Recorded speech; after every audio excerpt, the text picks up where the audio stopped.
You know what? I know that you said that we would call each other Gary and Abel. I can't stop calling you Mr. Gary. That's how much love and respect I have for you. Well, I appreciate that. Yeah. You should be calling me Mr. Gary. So from this point on, if I call you Gary, it's because I'm going to talk to you normally like we usually talk to each other in private. So I'm used to whatever. It doesn't, whatever you want to do. Cool. It doesn't bother I just don't want to make it so formal because this really isn't a formal setting. So I hope you understand if I. It depends on who you are and anything, anyways. Because some people call me Gary, some people call me G, some people call me Mr. Gary. Yep. Or G Money. If you've known me for a long time, Couple. I let you call me Gare Bear. You know. Gare Bear. I love it. Oh, that's what we should put on your insignia there. Instead of your name, Gare Bear? What would you say? I used to get that all the time, man. Awesome. So today's Friday. Friday! Or as my daughter would say, Pizza Friday! Pizza Friday, nice. You Pizza Friday at your house? Well, no, that's at her school, at the Montessori. Oh, they feed her pizza. Yeah, pizza. Yeah, Pizza Friday. Nice. They get a slice of pizza. So, yeah. But so I've kept that up. She's on her Zoom class this morning. And later on tonight, I'll make her a pizza. You know what? I remember going to school and having the best pizza. Crappy pizza, probably, but like it reminds me of like tater tots, and pizza, and like, corn dogs. So I can't do tater tots even as an adult now. You're disgusting, man. No, tater tots are gross. I just had tater tots the other day. They're so nasty. Trader Joe's tater tots are delicious. I was on the when I was going through school, I was on the program, like on the food program or whatever. So like they would sell other stuff like from restaurants. They had like a contract with like Taco Bell, I think, Pizza Hut, and then something else. But I was on the program, so I would eat whatever the cafeteria people would make, and it was like chalupas, tater tots. I don't want to sound ungrateful, but it's just I'm done. Like I don't have that. It just takes me back. So I'm ghetto, dude. I can fry bologna and have tater tots. Cool. I'm okay. Yeah, I love that, dude. It just takes me back. Yeah. Check this out. Have you had bologna as a snack? Have you had bologna with a little line of mustard and a little line of ketchup and roll it up? I have with ketchup. I don't like mustard. I'm not a big mustard fan, but I man. have with ketchup. Or have you like diced your weenies? I'm fancy though now. I put Dijon mustard now. And I believe it, dude. I totally believe it. Slice your weenies and put them in eggs. Yeah, in eggs, of course. Oh man, of course. Come on, that's the best. Yeah, of and course. Brett. he's calling on Brett because since the quarantine, we have a kind of a little tradition here. We're having breakfast and lunch here. Sometimes breakfast, lunch, and dinner. These guys eat like champs. We have a barbecue out there, and we have a 35-gallon thing of propane, and we have a full fridge. So we've been saving money. We've been eating healthier. We've been keeping here instead of going out and about every single day. And Mr. Brett is cooking a lot of these meals. He loves to cook, and he does it really well.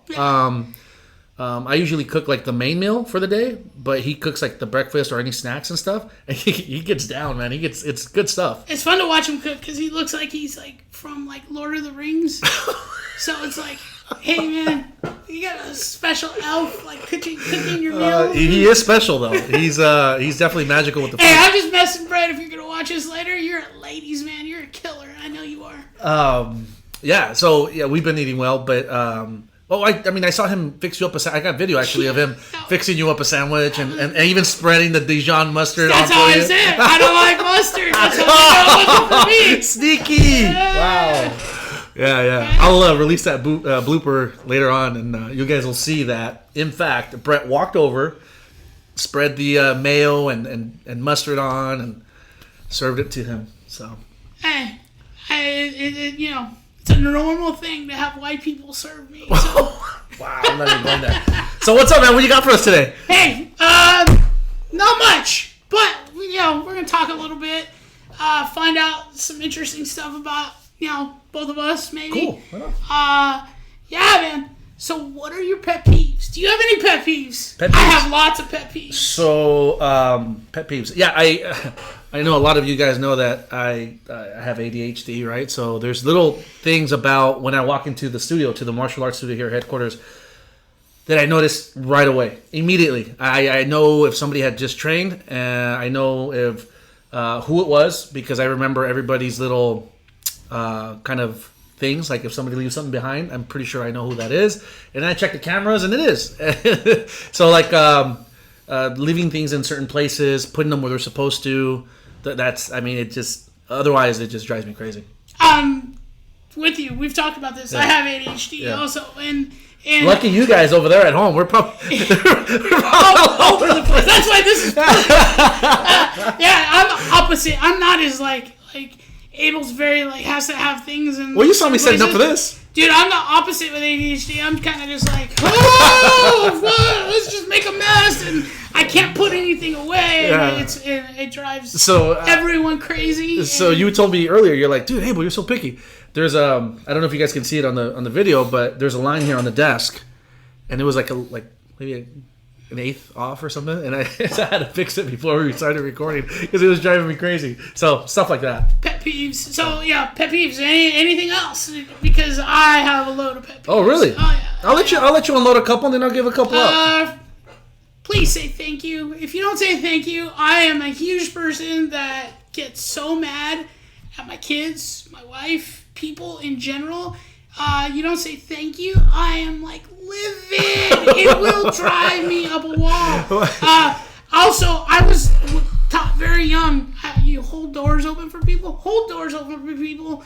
You know, hold on. Before you even go any further, let's talk about the thank you first. Okay. So what is it? Like, what is it? Because you want to feel acknowledged, or is it because you just want to know that person knows that you're there, or what is it? That's a good question. I don't know. Just thank you. It probably stems from me being a child.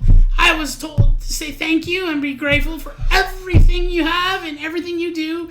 And when people don't say it back, maybe that acknowledgement, like, hey, thank you. Maybe. Like, hey, you took the second out for me. Thank you. I appreciate that.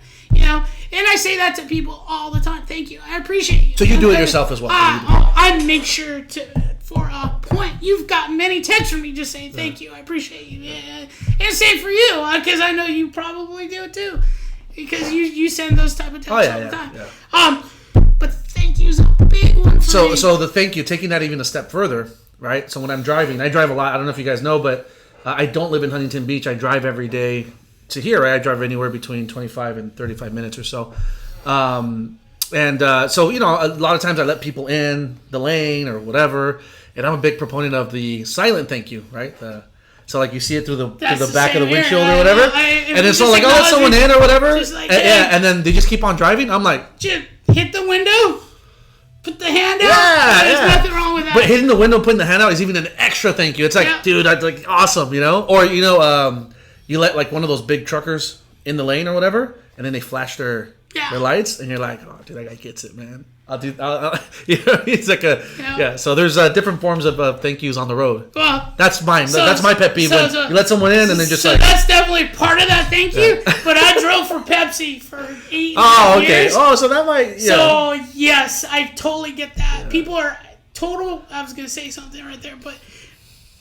He's working on himself. Look, he's already doing better. They see you go, and they just like, oh, there's a truck. They cut you off constantly. So when you see somebody like, oh, I'm sorry. You're like, all right, I'll let that one go. I get it. Then release some steam. Just escalates down, and you just feel like the world's like better. But no, thank you's a huge thing. My kids, I'll look at them like, thank you. Oh, thanks, Dad. One. Oh, you remind them? Yeah. Because I expect them to do the same thing back. I expect everybody, and I shouldn't say necessarily thank you, but just acknowledge, like you said, hey, no. Yeah, I get it. It goes a long way. It really does. In everything you do in business, personal relationships, with your colleagues, a thank you really does go a long way. If it's a sincere thank you, I think it's felt, and you'll when you extend that thank you, it's felt by the people around you. Yeah, it also drives me nuts because nowadays everybody wants this like mutual respect. Well, there is no respect unless you give respect to other people. I think that the word that kind of sums that up is entitlement. Like, it is entitlement. You know, and I think that this whole quarantine thing is humbling a lot of people, including myself, and it just kind of resets everybody. And hopefully, coming out of this, there's a lot more thank yous and a lot more kind of how do you say that? Like breaking of that entitlement kind of feeling, you know? Yeah. So I mean, What? I got a ton of pet peeves, man. What's the next one? You had it was a thank you, and then I stopped you because you were holding the door. Holding the door open. Holding the door open for people. You know, yeah, that one is a huge one. I just believe that everybody, hey, I see you coming. I can open the door and walk in, and then you're like, oh, trying to struggle to get there. No, just check. This has happened to me, and I know it's happened to some others out there. Paul Wisdom actually has a really good story about this, and something similar happened to me. I opened the door for a lady, and she didn't walk through. She said, after you, and she kind of gave me like a dirty look, like kind of saying like, what, you think I can't do it myself? But I didn't. That wasn't my intention. It could have been a lady, it could have been a man, it could have been a child. I would have still went for the door to open it. Yeah. That's how it was brought up. So that's what I meant. Like, that's what I meant by that, you know. But, you know, I mean, there's different thoughts and different perspectives out there, which, you know, to each their own. Well, in that same case, I expect if, like, I'm coming out of Starbucks and a lady's right there, hey, man, hold the door for me. Yeah. Thank you. I appreciate it. Now we're equal. You know, it's like, I get it. No, I totally get it. It's an okay thing, too. Yeah. Other pet peeves, let's see. Ignoring people. I try not to ignore people, but I also have ADHD, so it's a common thing with me. And when people ignore me, I got some stories about this. Yes. Yeah, when people ignore me, like I feel like, yeah, you know. But that's my ADHD. But I am notorious for ignoring people. Oh man, it must be that then, because I was like, you literally said what I was saying. Yeah, because no, it's just like no. What I mean, ignored him. No, what I mean is.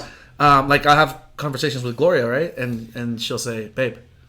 And I'm just like, I'm here. What? Like what? She's like, no, you're not. And I'm like, what do you, like, I don't see it, right? Yeah. But I expect, like if I'm talking, I expect everybody watching. I expect everybody listening. And, you know, those are things we got to work on. But it becomes even harder when you have, I don't want to blame it on just ADHD though. But it is really difficult. I have had conversations with you to give Gloria some clout here. I have had conversations with you. I don't ignore it. I always keep looking right now. I'm like, where I think we're like going at it, having a good conversation. All of a sudden it's like, and I'm like, Abel, dude, I'm just. Well, listen. According to my wife, this is supposed to be getting better as I get older, and it's not. It's just not. So it might be something else. I don't know what it is. That's a freaking pet peeve. But just so you know. But I think it's funny that you say that. If you feel like you're being ignored, it really like bothers you because it does me too. And that's kind of the pet peeves, right? The reason why I'm bringing that up is because I look at self-reflection a lot. Yeah. And so when you look at self-reflection, usually your pet peeves are something that you're doing yourself, you know. Ooh, so, ouch. Yeah, so it's really that's why I kind of brought it up, you know, so I can really kind of that one. Yeah. There, you know? See, I was on board until you like swung that bat. Well, I got so many pet peeves, dude. Yeah. So I'm working hard on myself, you know, like cussing. Everybody knows I cuss like I'm a sailor. But I grew up in that environment where that was just a part of our. It was okay. Yeah, I mean, hearing it come back at you and then you throw it back at them, which now as an adult, as I get older, it's not okay. You know, and I see that, but. Can I fix it? I don't know. Hey, listen, I don't know. Can I fix it? I'm not going to pretend like I'm a saint here, but I mean, there's a time and place for everything. You know, I think that for the majority of the day, right, you're going to try to carry yourself in a way where you're not, you know, cursing and stuff. But, but there's also times where in a private conversation or a private group that you might loosen those terms a little bit. You know what I mean? Know-it-alls. That's my other pet peeve. People who know everything. And I'm probably the same way. I'm probably a little bit of a know-it-all, but I've learned over the years to be more of a listener than a talker. So that kind of helps. I make myself listen before I talk now. Before, when I was a kid, I'd run my mouth, you know, so I make myself listen. So that's another pet peeve. I know that I'm not a listener. Me too. And if I ever sat down with someone and they say, man, Abel, you're a good listener, it's because I'm genuinely trying. Like, it's a battle for me. It's like I want to talk. I want to give my opinion. I want to give my thoughts on it. I want to give my perspective. Not as a know-it-all, but there's perspectives that I want to throw in there or points, right? Well, it's easy to relate sometimes. Yeah. You know, we're both people who like to relate to people, and we find ways to relate with people. So that comes off as a know-it-all sometimes. Yeah. And for me, I'm not trying to be a know-it-all. I'm trying to relate to you, and I'll throw it out there. And I think you do that as well, because I relate to you. It's like there's a lot of that, like where I go, I get it. Yeah. Yeah, but that's not an easy thing to do. Just to be a listener, it's very difficult, and it's something that I've actually really in the last maybe 4 years or so really tried to hone in. Because I mean, how many people are we around? How many people do we sit down and talk to? Whether it's on the mat, off the mat, it's a big community here, and there's different types of needs, and sometimes people just they don't need an instructor that's hardcore and telling them to work hard or strengthen their mind so that the body follows. They just need someone to sit down and listen. Yeah. And I've really worked hard on that because it's a skill. It really is. Well, and that's another type of pet peeve too, I guess, because I think we hear constantly with the martial art that we've chosen, sometimes we get banged on by other martial arts because we're a little different, you know? And that's the type of stuff, like, I enjoy watching every martial art, and I take something from every. And there is, the sooner, in my opinion, the sooner we learn to share information and just look at things from different perspectives before applying any of your preconceived thoughts. In my opinion, that is the best way about going, not going about martial arts and how you train, but going about your everyday lives. Like really try to do this. When you talk to someone that you know is different than you in whatever way, try to keep your preconceived notions to yourself and just listen and try to understand their perspective as opposed to trying to put them into your perspective, a category in your pre-made perspective. And you'll start seeing that the world is a little bit more different than you thought it was. I tend to agree with you. That's why, we tend to agree with when it comes to that. We were stuck in a sandstorm in Dubai, and we were waiting for our plane, and so we couldn't obviously do anything, so it was like delayed, right? The sandstorm had to blow by. And so I was talking to this gentleman there. Long story short, this is the gentleman that actually told me, this was like maybe 15 years back or whatever. He told me, he said, hey, listen, Abel. He's like, the minute that you start opening your mind without your preconceived notions, you're going to start seeing that people are a lot nicer than you think, a lot better than you think. And even people that you thought were not people you wanted to be around, if you understand where they're coming from, their experiences and what they've been through, you're going to have a different perspective on why they are the way they are. And since that moment on, like, it was like a big, like... That is an eye-opener. Yeah, it was an eye-opener for me. And my trip went on. I went to go do other things on that trip. And the rest of the way, I traveled that way. And I was just, like, blown away by it. Because when I came back, I thought I was somebody. I thought I was, like, a certain type of person. And when I came back, after really opening and letting that happen... And it's a humbling experience. It's like, you know what? You don't know it all. You don't. And you're not the best at everything you do. Like, you need to slow down, listen.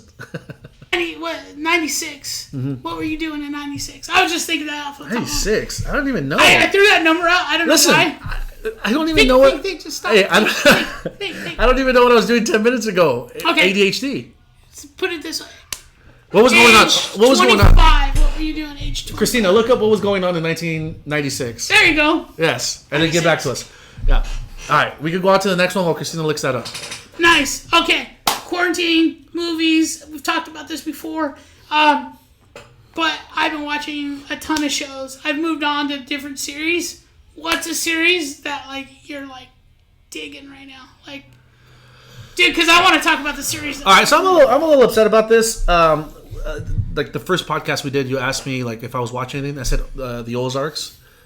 There's only 3 seasons. Man, I went through 3 seasons on a Saturday. That's what I'm saying. What else are you watching, dude? Because there's got to be... That's it. I didn't know. I didn't know that it ended. Like, okay. So I watched The Sopranos like a long time ago. Yeah. But I watched it when it was done. Yeah. Like, so, in other words, like I knew I was going into this knowing that it was going to start somewhere and end somewhere. I wasn't going to be like left with the cliffhanger. I hate that. I'm the kind of person that wants to finish that like, for example, if you say, hey, Abel, I went to go watch this movie, I'll say, oh, like, how was it? And then you tell me a little bit. Oh, I don't want to ruin it for you. No, I'm really asking the beginning, the middle, and the end. Like, let me know. Yeah, I'm still going to watch it. I'm kind of that same person. I want I'm still gonna watch it. But I'll figure it out. I'll be good, you know. So, anyways, I'm a little upset about that. That's what I was watching. That's where I had invested my future watching. But I had to drop it. That's it. Like, I don't know when they're gonna put new episodes up, and it's driving me nuts. I watched. So I started this last week is Mayans MC. Oh, I know what that is. Yeah, Club, I haven't seen it though. I'm like enthralled in it. I can't stop. Is that why you started slicking your hair back and stuff? Right, yeah. I'm gonna start wearing vests. Yeah. Okay. No, when I was growing up, my dad was a biker. Really? My stepdad was a biker. I didn't know this. And so I was always on the back of a bike as a little kid. Yeah, he was kind of crazy white boy biker. We'd like roll out in his chopper and hang out and I'm surprised you don't ride like as an adult. I gotta be honest with you. When I was a kid, I was very accident prone. Got in a couple motorcycle accidents, like dirt biking and stuff like that. Stupid stuff. I was just an idiot, and I'm just not. I know my self-control level, and I know on a motorcycle, I'm gonna be the guy who lays it down. And I love motorcycles out there. Yeah, I have a compadre Juan. He rides, and it's funny because every time we see each other, like I go over to his house, and he has his bike in his garage, right? And he'll always get on it, and he always goes freedom, and it's just a joke, right? Because it's funny, like because he's always telling me to buy one, and I'm just like, no, man, like yeah, I would love it. Like in my head, it's like, oh yeah, man, like the wind and the road, but it's so dangerous. Like for me, it's just I know that I would be the type that would probably kill myself on it. You know, yeah, I'm not, that's how I am. I know how I drive. I know. I just I don't even touch it. I love the scene, dude. He used to. So true story. So I used to drive with him. We would just go ride. And then we'd end up, because he also loved to shoot pool, right? So we'd end up at this bar in Orange, Garden Grove area in Orange County. And he'd let me go into the bar with him, and he'd sit me on the bar. And the bartender, I was probably like 6, 7. Oh my goodness. And the bartender would feed me lunch, and she would give me like, Shirley Temples? Oh yeah. And I'd watch him shoot pool all day. Hey, I still have Shirley Temples for money, dude. I watch him shoot pool for money. And when you've seen like your stepdad get in a fight, and when you've seen and you're living in a bar, like it's kind of like it's funny now to me, but like people are like, huh? And if you know my dad, he's totally not that dude. He's kind of goofball. I've met him before, and he seems like it's just like. But when I would never like equate that. When he was younger. Yeah, he was just a crazy dude. And, I loved it. I had so much fun doing it. I loved it. I have stories about bars and sitting on bar counters when I'm like a little kid, Wow. Yeah, seeing crazy things, Yeah. And that's the same way people don't realize that, like, I'm into lowriders. My dad was one of the original founders of the classics car lowrider clubs in Orange County. Oh, wow. And when he passed away, I kind of lost contact with his family and stuff like that. But I'm still enthralled with like lowriders and stuff like that. Oh, that's very cool. So I live a very different. I've had like different cultures, right? Different things around me my whole life. So, yeah. There was that special that was recently released on Netflix. With Mr. Cartoon and LA Originals. LA Originals, yeah, it was really good. It was really good. Yeah. I love that. So I did watch that. I was gonna bring that up. Yeah. I did watch that. Watch that. That was really good. I try to watch everything though. I mean, we watched something about this hotel owner, the Schmitz. Yeah, my wife loves that show. I'm not crazy about it. It's like bores the crap out of me, and I'll go play Call of Duty for. Oh, I was gonna say you're a good husband for watching it with her, but I usually end up in another room and we separate, and play Call of Duty, and I'm a gamer, so. That's funny. Karate movies though, like I love karate movies. Like, do you watch karate movies? Yes, I do. I even watch some obscure ones that maybe only like Mr. Dong would know of, Like there's some like samurai movies that I just love watching. And then like some of them I have to watch like later on in the evening when the kids are asleep and Gloria's asleep. Yes. Because some of them are really like there's a lot of violence and stuff. Yeah, dude. 70s karate movies are cochino, man. Those are some dirty movies. You know, but because if you watch real Japanese 70s samurai movies, like there's like sexual content. Oh, see, no, I haven't watched those yet. I meant more like the violence. Like there's some that are really violent. And I'm just like, true story. When we started a little club 8 years ago, me, Dong, Paul Wisdom, and Casey Carmack. Okay. Ended up at my house. Back then, I used to have a backyard screen, and I used to be able to project movies. Yeah. And we'd watch samurai movies. Oh, that's so cool. Yeah, bring over food and we just watch samurai movies. I'm gonna have to do that again. You have to give some titles for like maybe people that have never watched a samurai movie or whatever. The Lone Wolf and Cub series. Yeah. Lone Wolf and Cub series is amazing if you're into that. You know, I love that. We'll put that in the title so that somebody can just click on it and find it. You know, I love. You just said you were listening to the Wu-Tang Clan, 6 Chambers of Death. Oh man, that's a great one. Yeah. I low key for those of you that don't know, I low key. Well, you said it the other day actually. Like we love music, right? And I listen to everything. But like, if I want to get my day started, Wu-Tang Clan, Triumph. That's it for me, man. We had a month. We're gonna get stuff done if I'm listening to that. We had a month where all we would do is send each morning is send each other playlists for like to wake up. But I'll tell you what, that month I needed it, man. Yeah. I needed someone to help me out, and he would send me his own like soundtracks, and it was all inspirational stuff and music that would just get you going, you know, like snap out of it, get in there, get to it, you know. And everybody needs those, man. Yeah. Everybody needs those. Everybody has their own. You know, some are more mellow, I'm sure, than others, but yeah, everybody has their own stuff like that. Yeah, I'm a cinephile, man. I love movies, so like, as soon as they close down movie theaters and anything like that, so one of the things I was gonna do just before they closed down movie theaters was go up. We were gonna go up and watch up in LA at the.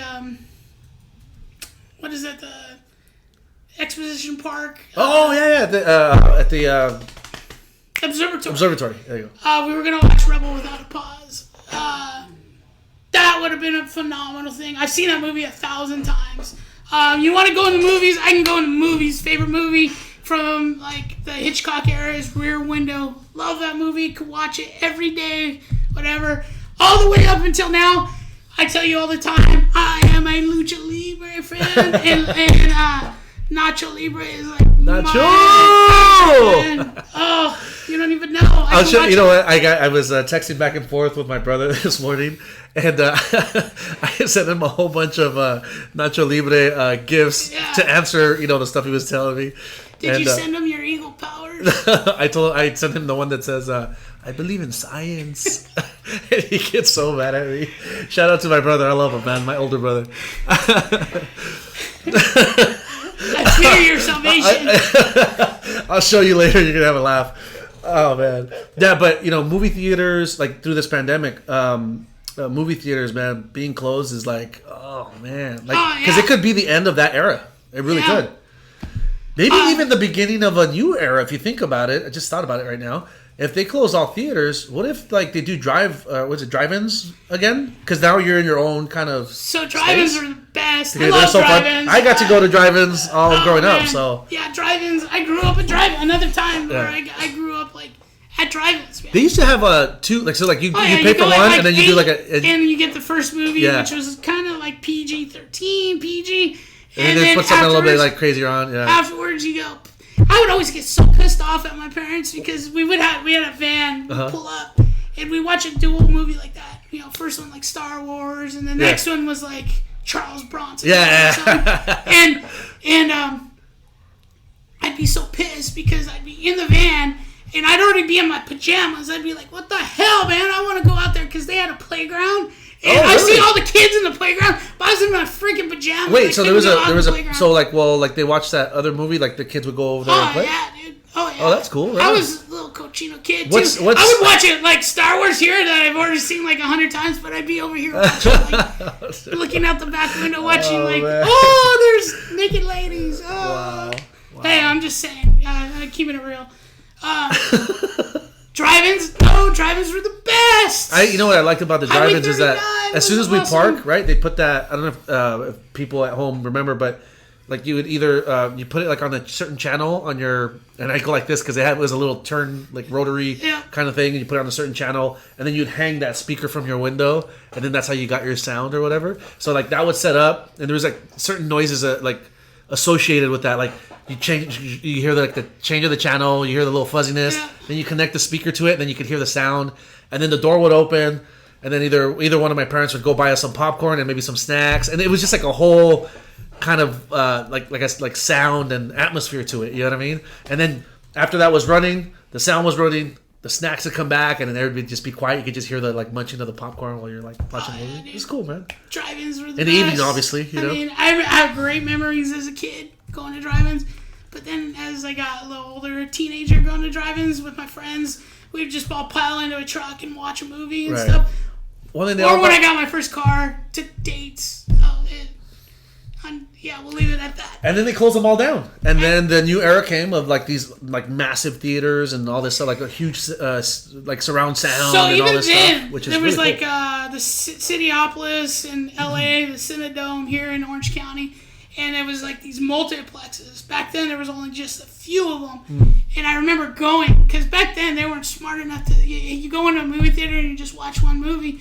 And I'd spend the day as a little kid, and I'd hop movie theaters, and I'd watch movies all day long. Yeah, so there's this, so, you know, my brother and I grew up in Commerce, in the city of Commerce, and so from the city of Commerce, there was one theater that we knew of, and it was all the way down, right at the border of East LA and Whittier. There's like a section there, it's like a really weird like industrial area where it connects.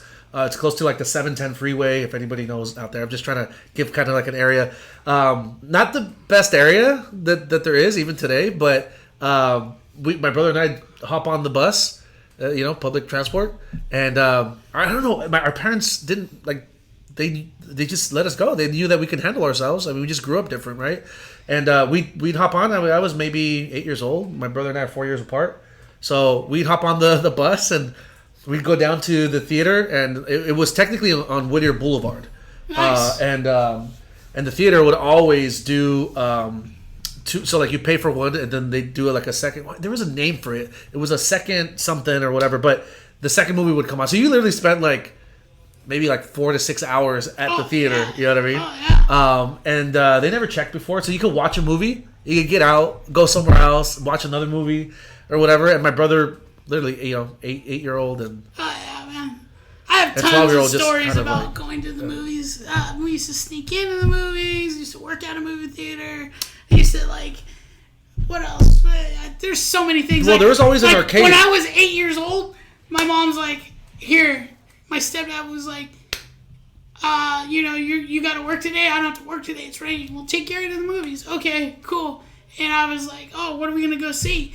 He took me to see Carrie or something like that. Oh my god! And scared the shit out of me, man. Oh, I was like wow. 8. Dude. I was like 8, and I was a little freaky. Hey. In my head was like, oh my god, this is gonna really happen. I was asleep as a kid. I remember waking up to go to the restroom, and then I just kind of went to look in the living room, and my parents were watching The Exorcist. Oh yeah, dude. And I saw there was a scene, and I just. Dude, I didn't sleep. No joke. I didn't sleep for 2 weeks. Oh, I was that kid. I didn't even watch it. I was that kid. I didn't even watch it. I just saw what are they watching? I just went back in the room, and my parents were wondering for 2 weeks, what happened to him? I was that kid. That's what it was. I saw a scary movie. Oh my god! And all of a sudden, I'd be sleeping next to my dad in the bed. Here's their bed, and my family aren't small people. Yeah. So here's the bed. I'd be on the floor, so scared, and I'd crack up because my dad would step on me. Oh goddamn! Get to your room! Get to your room! Go to your room! Get out of here! But they didn't realize that they had scared the bejesus out of you. It scared me so bad. Oh, I was man. and when you have ADHD, that's your mind is active, so you're just thinking about all these what ifs, right? Oh my god, that closet! It can happen here. That closet's fucking full of something right there. Oh my god! Right? Scary movies. I just can't do them anymore. I don't even like the energy they give. Like, if there's something, like, there's a title, like, let's say Netflix, right? And then there's, like, this scary movie that catches my eye. I really think about, like, do I want that energy, like, in my house? Or do I want that energy right now around me? And I usually just pass them up. I just don't. I don't do them anymore. But comedy is, like... Comedy's good. Like, look, hey, laughing's good for the mind, for the body, for the soul. Like, man, I'd, like, go watch a movie and we'd be like, hey... We're going to go see Porky's after this movie. If you remember Porky's, it doesn't hold up now, but it was dirty, And when you're a preteen and you're like, let's go, dude. Let's go see this and let's go sneak in. But comedies like that, Caddyshack, Porky's, 80s movies that just are ingrained in my head. And that's so funny. And that's where I get my sense of humor from if you really think about it. I'm still stuck in that, like, the Me Too movement is definitely going to catch up with me at some point. You got to be careful with that. Like National Lampoon's Vacation. But look, think about it. Look what we just said. Like, it's almost like there's a generation there that got stuck with, like, the 70, 80 style way of thinking, but you're, like, right dab in the middle between the 90s and the 2000s. Generation Xers. If you don't, it's like if you don't like fix a lot of stuff of the way you express yourself, the way you think, you're going to offend a lot of people. And not only that, you're going to get yourself in trouble. You can even get fired, for doing some of the stuff that were seen as normal back in the day, or whatever. So, but it's good to continue progressing when it comes to, like, social aspects. But there's also a measure with that, right? I mean, you also don't want to be... It's almost like, I don't know if you remember this. There's this old school movie named, like, Demolition Man. It was like Sylvester Stallone and I think it was Wesley Snipes. It's always fun to see how movies hold up, right? Like, generation and generation. But at the end, like at the very end, right? All this stuff happens at the very end. I think like the main character goes, "You need to get a lot more dirty, and you need to get a little bit cleaner." It's like kind of saying, like, there was like a part of society that was like super, like, proper and so clean, and then there was this other that was kind of viewed as, like, dirty and, like, not so refined. And at the end he just kind of says, look, you need to get a little dirty, you need to get a little cleaner, and it's like somewhere in the middle, right? So I it's funny you say that, because I don't even know why that then all of a sudden we came, like, into the 2000s, and if you think about then, like, Superbad and all these movies got raunchy all of a sudden again. Like, it was like, I was like, yes! But it's almost like, look, comedians they're necessary, man, because when stuff gets so serious in life and in society, they're the ones that usually chip away at certain things to make it breathable again. You know what I mean? So they're very much necessary, and like that movie that you said, Superbad, it's raunchy. If some of you younger teens are watching, make sure you get permission from your parents. Parents, sure. They shouldn't be watching that right now. But it's funny as an adult. Like, it's a funny movie. It pokes fun at, like, adolescence and like certain rites of passage and stuff. But it's done in a very funny way. This is so. I'm gonna interrupt your story because my youngest son is very, like. How old is your youngest son? He just turned 18. Okay. But he's 16. And we went to Comic-Con one year, and he was probably 14. And you do this often, right? Yeah. And you go into these different panels, and you listen to the directors, and sometimes you get lucky enough where they go, "Hey, we're gonna premiere the movie here right now for you." Right? So we got to see Sausage Party, and my youngest one is so opposite. It's like a cartoon, right? His humor is so opposite than mine. He was disgusted by the movie, and I was, like, laughing my butt off the whole time. So for those of you that don't know, Mr. Gary likes to, like, fart jokes and stuff like that. That's kind of, so you just get an idea. If you can fart, hey, you're gonna get a laugh from me. Just telling you. Yeah. Christina, check that out. That's where we do differ in some aspects. Our humor is different. We're both very humorous and love humor, but we're different in that respect. Christina, what do you have for 1996? Dolly the sheep was the first mammal to be cloned. Dolly the sheep. Do you remember that? I do remember that. July 5th, 1996. Wow. Bill Clinton was reelected as president. That's my boy. I love Bill Clinton. I'm sorry. I shouldn't say that because that's political. Pokemon was introduced to the world. Pokemon. I'm not a huge fan of I'm not Pokemon. either. But they're still around. They're still going strong. I do have Pokemon Go on my phone, and I was addicted to that for a little bit. Yeah, but Independence Day with Will Smith. Independence Day. it was alright. That's good. It was one of those summer blockbuster movies that you What's his just name? kind The of go out Quaid to. brother that was in it. He was cracking me up. Who was that? He flew the ship into the. Oh, yeah. He was fun. Yeah, he was like the crop duster or whatever. Yeah. Yeah. What else we got? eBay started. It's online. eBay. I do remember that. Didn't trust it for anything. I was like one of those older guys that are like, hey, Yeah. Didn't believe it. 1996. Ice Cube came out with. What was it? Was it? 96? Yeah, he had. I think he had a big hit in '96. I'm gonna have to go back and search that. Ice Cube, 1996. What else we got?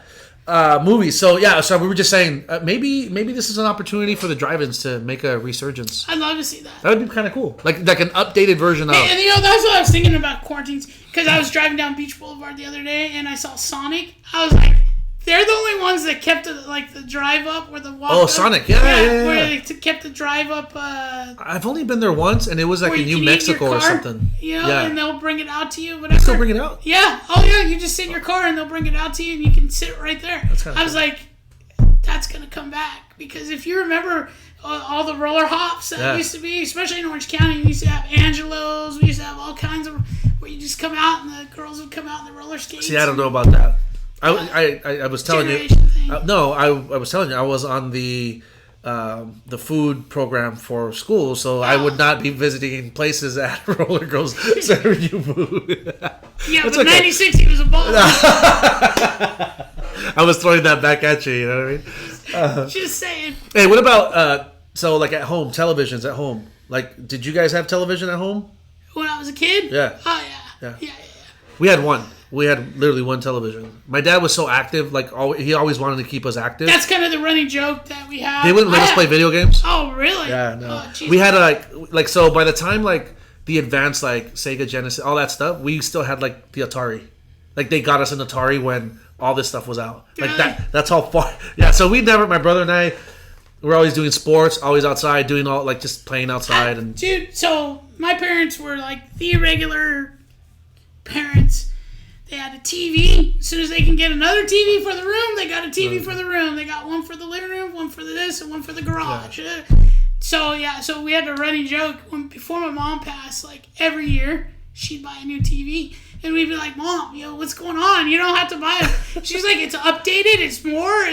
Get rid of this one. Go give it to whoever." And she'd buy. But that was her thing. Get bigger, and so we had the first like widescreen. Oh, yeah. We had a DVR. When I was a kid, we had Select and On TV. That we love movies. I was brought up to love movies. You remember Select and On TV? No, I don't.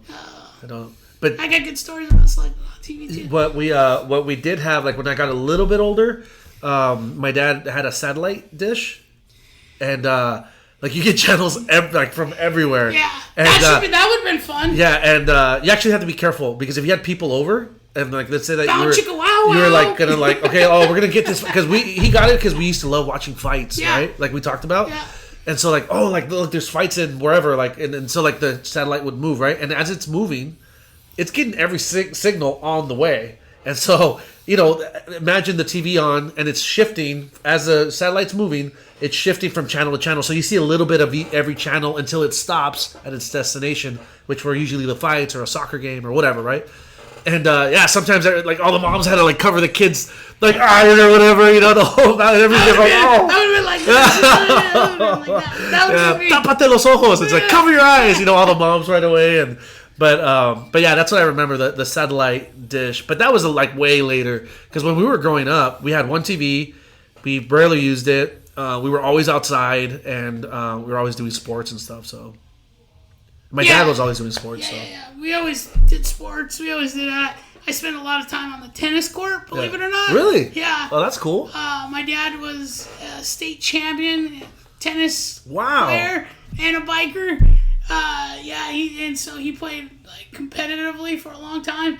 So I hated being on the tennis court though at that age. You know, when you're 7, 8 years old, you're like, You didn't like it. no, I hated it. You were doing it because they were making you do it. Yeah. Yeah, man, there's a lot of weird things. I'm a quirky dude. I got a lot of different things that have shaped my volume in my head. It's almost like two extremes. It's like you got like this, it's like you got this stuff that's just really like kind of like wholesome, just like, and then you got some like grit to you, which is I'll be honest with you, I like the gritty side. I like the kind of wild Mr. Gary side that we try to tame a little bit, but I like it. You know what I mean? There is a wholesome side. Like I said, when I was a kid, I was very, very, very quiet, very to myself. I got like raised to become the gritty side, you know? I was the type of kid like, no, I don't want to play. Get your ass out there and play. You're going to do it. Yeah.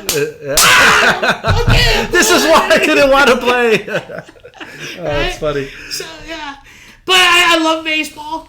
I've played sports all my life. Yeah. Football, coach football. Oh, yeah, man. It's funny because like my mom doesn't really like sports or anything like that, but she would make sure that she took us to everything. I mean, we would not miss a day of practice. We would not miss whatever event. We would not, like, she was just boom, boom, boom. So my mom was basically like a character in a movie. My mom loves sports, okay? But she also liked to get thrown out at sports. So literally, like, get off the field. You're ejected. You're ejected. You're out of here. My Little League games, she's gotten ejected from. My brother's Little League games, she got ejected from. My son's high school football game, we were playing Los Alamitos. We had a great team. It was for first place, whatever. And my mom got in a fight with a lady across the field. And my mom went over and challenged her. Oh my God. Like, you got a problem with me now? In the middle of the game. Both sides had to stop. It almost made both teams. Like a rumble? Yeah. It was because my mom. Wow. And at the end of the game, we won. And the players were like, Angie, Angie. My mom was a character.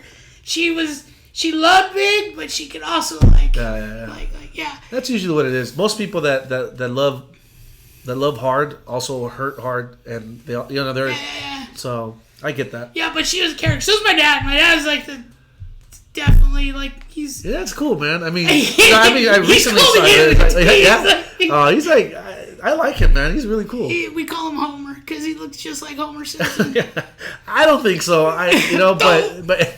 But you know, I think it's funny to hear like the stories because I can't like match it up. Like I can't match the story, like what happened in the story with who I know who he is today. You know, so people change. I get it. He's a goon. I get it. I get it. He's so 1996. Ice Cube. Sorry, I lost it. It said they formed Westside Connection with Mac 10. Yes, Westside Connection. I told you, that's man. A good memory. Yeah. They released an album called Bow Down. Yep. Bow down. I was actually playing that yesterday. If you're westward bound, bow down. If you're not from my if town. If you're coming around, bow down. Yeah, man. Anyways, shout out. I just there's a lot of gritty music I like, and it's for a reason. I mean, I grew up in an era where that music was prominent, obviously, but also in an area where that music was prominent. Let's do this. Let's save that for another time. Yeah. Let's talk about music because I think we can go on a whole nother. Oh, I know. We both love music in different genres and different things. Absolutely. So I think we can do that. Just another time, another day to. Right on. SS. It's still warm in here, huh? It is really warm in here. Hey, but we're still here. I'm here though. That's right. I'm kind of doing this now. Oh, yeah. You're like a little plant that needs water. Yeah, exactly. All right. Well, we could call it a day and pick up, or what are we doing? Let's do it. We're coming back. We'll be back. Part 2 on this. All right, guys. We're going to take a little break. We'll be right back.